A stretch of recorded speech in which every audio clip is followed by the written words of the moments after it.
Although we did see some insect activity, we didn't see any rising fish.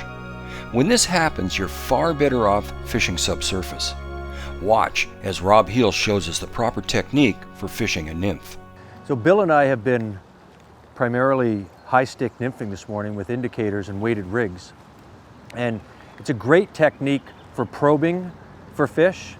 When there's no hatch or little hatch activity on, it's a great way to just find fish that are feeding subsurface. So what I do is I typically start out with a short length of line and fish that out. And with each subsequent cast, I add about a foot of line to my cast, so I'm constantly showing the fly to more fish.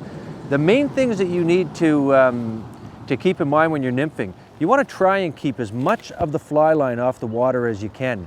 The currents will dictate how you need to mend, but as you see here, I'm keeping as much of the fly line off the water, and what that's going to do is it's going to greatly reduce the drag on the indicator, which is going to affect the drift of the fly. You want this fly going in a drag-free, very natural presentation.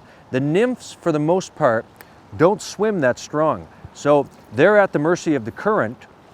And you've got to get your fly doing that. If it's riding too high or swimming across the current, it doesn't look natural to the fish. We've had pretty good success here with this technique this morning.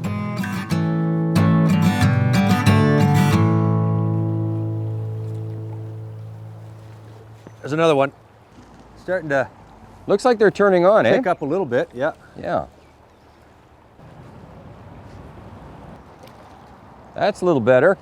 Was he right in that seam there? Yeah.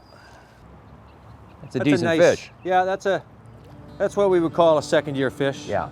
It's important when casting weighted systems, such as a nymphing rig, to open up your casting loop. You can achieve this by using more of a wrist motion when you cast. Open loops are important because the weighted line and indicator will drop and crash into your rod or into you if you have tight loops. Yeah, yes sir. That's the ticket that today was dialing down the size of our fly. We're down to size 20s and 22s.